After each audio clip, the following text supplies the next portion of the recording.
से शेरोज़ के साथ मैंने ये किया कि उसकी 2 रिंग्स रखी हुई थी, उसकी चेन, उसकी ईयरिंग मैंने जो रखी थी ना, तो वो जब मैं पहनता था और मैं डायलॉग्स करता था और मैं आप बड़े घर में आते हो और आप अच्छे कपड़े पहनते हो, तो वो मैं एकदम से जो है ना, मैं कहता अच्छा ओके आई एम शेरोज़ राइट। गलियों में जाता था, पिंडी की गलियों में, और जब मैं वो वाले कपड़े पहनता था और कॉन्वर्स पहनता था मैं अपने, तो मैं सोनू डेंजर में आ जाता था। ये कैमरा ऑन होते साथ ही आपकी रे और रे की गरारियाँ क्यों फंस जाती है?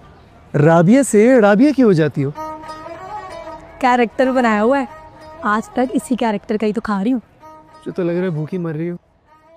तन्मन नीरोनील शायद शुरू से लोग फॉलो नहीं कर रहे थे, लेकिन जब आखिरी किस्त एयर हुई और वो काफ़ी दिन तक सोशल मीडिया पर अप्रिसिएशन मिलती रही, people could feel the pain, ऐसा लग रहा था कैरेक्टर्स का। यू प्लेइंग दैट कैरेक्टर, आपको कैसा लग रहा था? मुझे ऑब्वियसली तरस आ रहा था क्योंकि मुझे ये था कि एंडिंग इतनी डार्क है इसकी कि जब लोग देखेंगे तो उनको काफ़ी अफसोस होगा, और हमने बड़ा रिलेटेबल बनाया था सोनू को, क्यूट सा, मासूम सा। सो मुझे तो पहले से पता था कि एंडिंग के बाद सबको बहुत तकलीफ़ होगी, और वही हुआ। हर किसी का मैसेज आ रहा होता है कि थैंक यू हमें ज़िंदगी भर एक ट्रॉमा देने के लिए, एक फिक्शनल स्टोरी के थ्रू। दास्तां ड्रामे के बाद अगर किसी ड्रामे ने हमें ट्रॉमा दिया है तो वो ये वाला ड्रामा था। Like oh okay, that's huge. क्योंकि आई ग्रू अप वाचिंग ये दास्तां।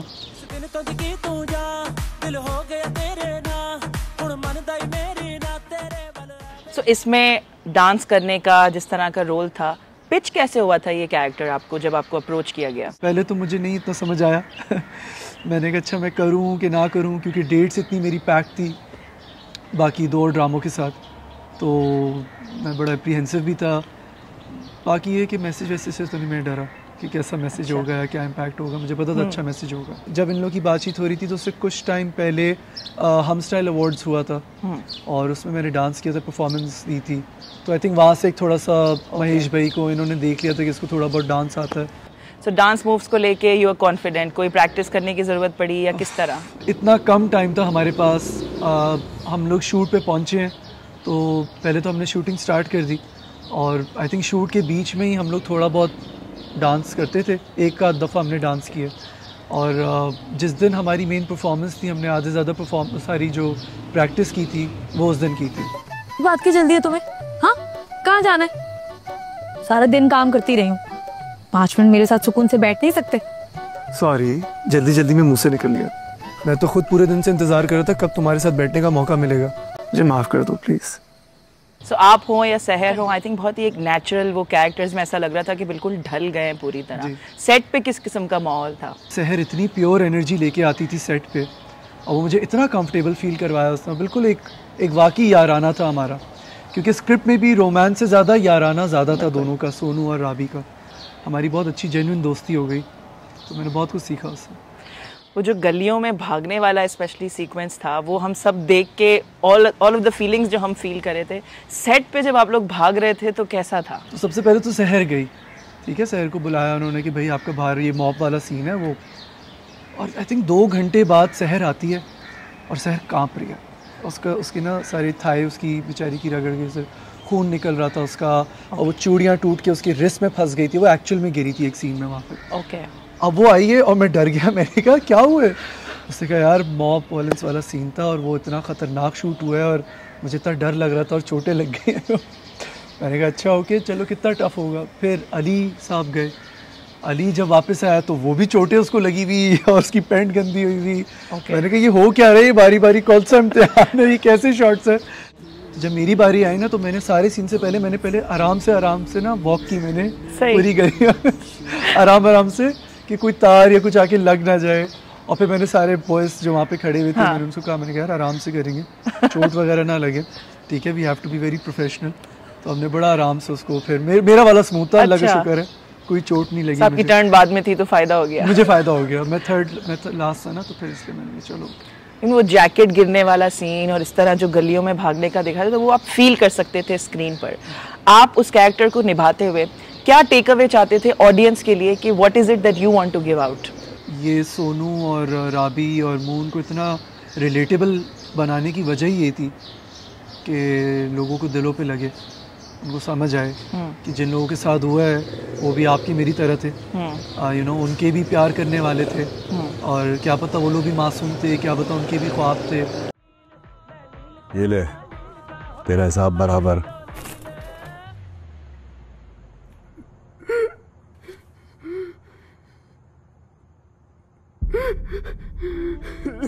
एक सीक्वेंस में जब आपका फ्रेंड आके बताता है अबाउट मेल रेप, जी, सो उस वक्त भी I think I would like to know कि आप कैसा फील कर रहे थे बीइंग ऑन दैट एंड जहाँ पे आपको ये इन्फॉर्मेशन दी जाती है that he has been raped. So मुझे ये था कि ये टॉपिक ही ऐसा है कि जिसके बारे में इतना टैबू टॉपिक है कि इसके बारे में बात ही नहीं होती है। बिल्कुल। और बात करने से लोग डरते हैं। बिल्कुल। और जो फिर अदाकार हैं वो अदाकारी ऐसे कैरेक्टर्स में करने से डरते हैं क्योंकि एक्सेप्टेंस नहीं है ना। नहीं है ना acceptance, या जी। So, एक तरफ इतना सेंसिटिव मैटर मॉब लिंचिंग हो या मेल रेप हो, और दूसरी तरफ ऐश के जुनून में हम आपको देख रहे हैं वेरी टिपिकल विलन। वो ट्रांजिशन वो साइमल्टेनियसली हो रहा था, किस तरह you would switch between the two? Simultaneously हो रहा था। तो मेरी कोशिश ये थी कि कॉन्स्टेंटली जो भी उसका फ्रेम होता था, जब भी सोनू पे होता तो मेरी कोशिश होती थी कि वो मासूमियत चेहरे पे आए, और ऐश के जुनून के सेट पे चाहता था तो मैं चाहता था कि इस ना मनुसियत आए उसके चेहरे पे। मनूस लगे वो। Right. तो बहुत मुश्किल था वो, क्योंकि मेरा पहली बार था यू नो दो ड्रामों को बिल्कुल ऑपोजिट कैरेक्टर्स दोनों के दोनों, और फिर आपको जस्टिस भी करनी है दोनों कैरेक्टर्स के साथ। जब कहने को बोलूं तो अपना मुंह बंद करना सीख। कोई है। मेंटल हेल्थ पे किस तरह आपको अफेक्ट करते हैं, स्पेशली एक नेगेटिव कैरेक्टर जब आप करते हैं, तो does it take a toll on your own personality? It does. मैंने कहा शहरोज प्ले करने के बाद रियल लाइफ में मेरे साथ ऐसा होने लगा है, शायद आपने नोटिस भी किया हो कि जब भी मैं ख़वातीन से जब मैं बात करने लगता हूँ ना तो मेरी आंखें ऑटोमेटिकली अब नीचे जाने लगती है, क्योंकि शहरोज के लिए ना मुझे वो बेगैरतों वाली आंखों से अर्शना को देखना होता था वो एक्टिंग के दौरान। तो मैं रियल लाइफ में ना मैं थोड़ा सा यूं हो गया हूँ कि यार अब बस पता नहीं, देखा नहीं जा रहा मुझसे। सो खई हो, तनमन नीनो लीड हो, ऐश के जुनू हो, अगर लीड रोल नहीं भी था तो हमने आपके कैरेक्टर का एक इम्पैक्ट देखा। सो अब आगे आपके लिए वो है कि आप लीड रोल्स की तरफ ज़्यादा फोकस करना चाहेंगे, या you would want to continue this trend irrespective of lead और सपोर्टिंग? ऐसा नहीं था कि लीड ऑफर मुझे नहीं हो रहा था, बट मुझे ये ज़रूर होता था कि कैरेक्टर्स अगर मैं उठा रहा हूँ तो अच्छे प्रोजेक्ट्स के उठाऊँ, यू नो, मीनिंगफुल हो और दिल को लगने वाले हो। लेकिन अगेन मेरे लिए स्क्रिप्ट बहुत मैटर करती है ऐसी चीज़ों के लिए। एक्चुअली नॉर्मली शुरू के सालों में एक्टर्स अवॉइड करते हैं एक्सपेरिमेंटल होना, बट आपकी हमने एक्टिंग में वर्सेटैलिटी भी देखने को मिली क्योंकि डाइवर्स रोल्स, तो it was a conscious choice आपके पार्ट? For sure it was a conscious choice. हर किसी को होता है कि हम आते साथ ही हीरो बन जाए, और अगर हीरो नहीं बनते तो वो फिर उन डाइनिंग रूमों के अंदर फंस जाते हैं जहाँ ड्रेस पैंट और शर्ट होती है और फेड हेयर कट होता है, स्टबल होती है हल्की सी, और वो कहते हैं बस हमने यही करना है क्योंकि ये चलता है पाकिस्तानी ड्रामा इंडस्ट्री में। आप लुक्स के साथ क्यों ना एक्सपेरिमेंट करो?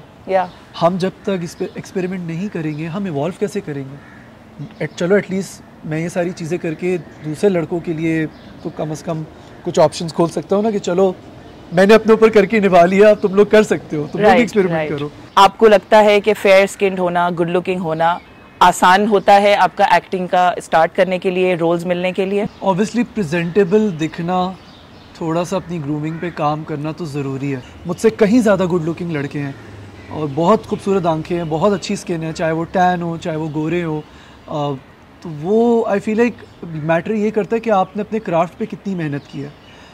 क्योंकि मैं इन्फ्लुएंसर नहीं हूँ, मैं बिल्कुल भी इन्फ्लुएंस नहीं करता किसी को अपने इंस्टाग्राम से या किसी और सोशल मीडिया प्लेटफॉर्म से।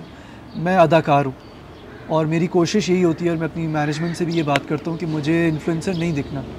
बड़ा कम अगर आप जाएं भी मेरे सोशल मीडिया पे तो बहुत कम मैंने इन्फ्लुएंसर वाला कुछ काम किया होगा या ऐसी रील बनाई होगी, वो भी तभी अगर पैसे बहुत अच्छे मिले। बहुत कम।